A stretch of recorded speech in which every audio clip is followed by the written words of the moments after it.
आइए सीधा मौजू पर आते हैं। आज के इस एक्सप्लेनर में हम उस तारीखी दस्तावेज का जायजा लेने वाले हैं जो वाक़या करबला के रूहानी और तारीखी हक़ाइक़ पर गहरी रोशनी डालती है। बिना किसी ताख़ीर के चलिए इस दस्तावेज की तह तक चलते हैं और देखते हैं कि इसमें आखिर क्या राज पोशीदा हैं। शुरुआत इस इंतहाई ताकतवर कौल से करते हैं जो इस दस्तावेज में मौजूद है।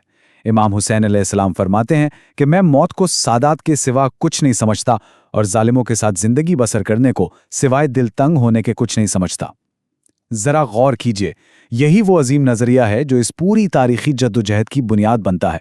जहां मौत एक सादात और जुल्म के साए में जीना एक बोझ बन जाए, वहां अज़्म खुद ब खुद चट्टान बन जाता है। पहला हिस्सा, करबला की रूहानी अहमियत। दस्तावेज बताती है कि इस जमीन पर एक भी खैमा लगने से पहले ही इसकी एक गहरी कायनाती अहमियत थी। अब सवाल ये पैदा होता है कि इस अजीम सानेहा से पहले इस सरजमीन को किन नामों से जाना जाता था और उन नामों के पीछे क्या राज छुपे थे। दास्तान इन्हीं पोशीदा हक़ाइक़ से पर्दा उठाती है। यहाँ जो बात सबसे दिलचस्प सामने आती है वो ये है कि दस्तावेज किस तरह हुरूफ़े मुक़त्तआत काफ, हा, या, ऐन, साद की तशरीह करती है। ये बिल्कुल ऐसी ही है जैसे पूरे वाक़े की पेशनगोई। काफ से करबला, हा से हलाकत, या से यजीद का जुल्म, ऐन से अतश यानी प्यास और साद से सब्र। किस कदर हैरानकुन बात है ना। इसके अलावा इस ज़मीन को नैनवा और गदारिया के नामों से भी पहचाना जाता था। दस्तावेज आगे चलकर एक और हैरत अंगेज वाक़या बयान करती है। इमाम हुसैन सिर्फ वहां पहुंचे नहीं थे, बल्कि उन्होंने इस 4 मुरब्बा मील की ज़मीन को बाकायदा 7,000 दिरहम में ख़रीदा था। और फिर पता है क्या किया? एक ख़ास शर्त के साथ वही ज़मीन वहां के मुकामी लोगों को तोहफे में वापस कर दी। शर्त यह थी कि वो आने वाले ज़ायरीन की 3 दिन तक मेहमान नवाजी और रहनुमाई करेंगे। यह फैसला ज़ाहिर करता है कि वो मुस्तकबिल के हवाले से किस कदर दूर अंदेश थे। दूसरा हिस्सा, मुक़द्दस सरजमीन पर आमद। चलिए अब देखते हैं कि इस काफ़िले के हकीकतन वहां पहुंचने के बाद तारीखी वाक़यात आगे कैसे बढ़ते हैं। तारीखी दस्तावेज़ात बिल्कुल उस दौर की हकीकत को सामने रखती हैं। इनमें बाकायदा तौर पर दर्ज है कि काफ़िले की आमद 2 मुहर्रम को हुई थी। ये तहरीर हमें सीधा उस दौर में ले जाती है। वाक़यात की तरतीब पर नज़र डालें तो वक्त बहुत तेज़ी से गुजरता महसूस होता है। 2 मुहर्रम 61 हिजरी को काफ़िला पहुंचता है और अगले ही दिन यानी 3 मुहर्रम को उमर बिन साद 4,000 फौजियों की पहली खेप के साथ वहां आ धमकता है। और फिर आशूरा यानी 10वीं मुहर्रम तक तो दुश्मन फौज की तादाद बेतहाशा बढ़ जाती है। ये क्रोनोलॉजी वाज़े करती है कि किस तेज़ी से इस तनहा काफ़िले के गिर्द घेरा तंग किया गया था। यहाँ दस्तावेज एक बहुत ही अहम जंगी हिकमत अमली का सवाल उठाती है। आखिर इमाम के खैमे एक मखसूस और इंतहाई तंग जगह पर बिल्कुल साथ मिलाकर क्यों लगाए गए थे? इसका जवाब दस्तावेज ये देती है कि खेमे एक दूसरे के इतने करीब इसलिए लगाए गए थे क्योंकि दिफा करने वाली फौज की तादाद दुश्मन के अजीम लश्कर के सामने इंतहाई कम थी।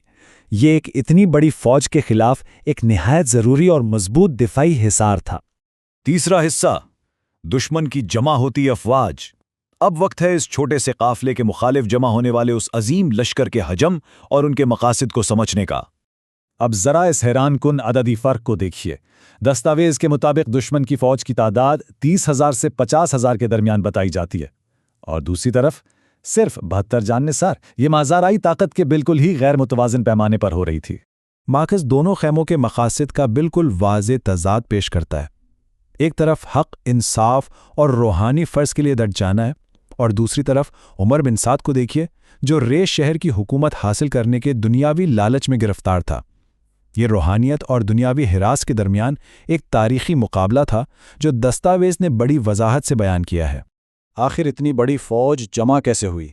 दस्तावेज़ बताती है कि इब्न ज़ियाद ने मुकामी आबादी को जंग पर मजबूर करने के लिए सख्त धमकियाँ, भारी मालियाती रिश्वतें और झूठी अफवाहों का बेदरेग इस्तेमाल किया। इन्हीं ज़ालिमाना हथकंडों से आम आवाम को इस कत्ले आम के लिए उकसाया गया। चौथा हिस्सा, खुतूत और हतमी मुतालबात। जब दोनों फ़ौजें आमने सामने थीं तो खुतूत के एक पेचीदा जाल ने इस टकराव को ख़त्मी शक्ल दी।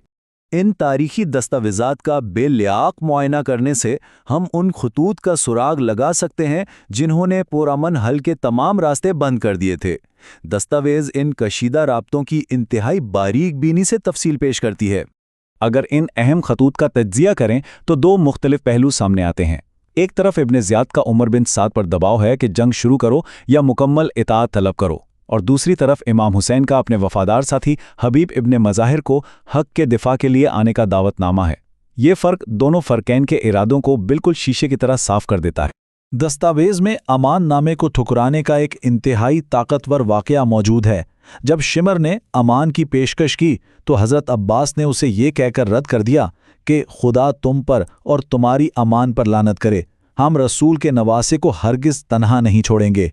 सोचिए, अपनी जान बचाने पर ऐसी कबीर वफादारी को तरजीह देने की इससे बड़ी और क्या मिसाल मिल सकती है। 5वां हिस्सा, गैर मुतज़लज़ल इस्तिकामत और वफादारी। ये मरहला इस दस्तावेज़ को उस मकाम तक ले जाता है जहां इस काफ़िले ने तारीख का अजीम तरीन फैसला किया। दस्तावेज़ हमें बताती है कि इमाम ने अपने करीबी साथियों के सामने आखिरी वक्त में एक इंतहाई जज्बाती और अज़्म आज़मा इंतखाब पेश किया। आखिर वो हतमी पेशकश क्या थी? इमाम ने ऐलान किया कि दुनिया बदल चुकी है और नेकियां मिट रही हैं। उन्होंने अपने तमाम साथियों को अपनी बैत से आज़ाद कर दिया, यहाँ तक कह दिया कि वो रात के अंधेरे में अपनी जानें बचाकर निकल सकते हैं। लेकिन दस्तावेज़ उन जानिसारों के लाजवाल अज़्म को नुमाया करती है जिन्होंने मुत्तफ़िका तौर पर इस छूट को ठुकरा दिया। उन्होंने भागने के बजाय नामुमकिन हालात में भी इमाम के शाना बशाना मौत को गले लगाना कबूल किया। इस एक्सप्लेनर को समेटते हुए ये सोचना लाजमी हो जाता है कि दुनिया की आला ताकत के बजाय अजीम रूहानी फ़र्ज को चुनने का इंसानियत पर क्या असर होता है। इन कदीम सैकड़ों पुरानी तहरीरों में कैद ये दास्तान हमें बताती है कि जब हक और बातिल का सामना हो तो मकसद की सच्चाई कितना बड़ा तारीखी विरसा छोड़ती है। इस दिलचस्प जायजे में हमारे साथ जुड़े रहने का बहुत शुक्रिया।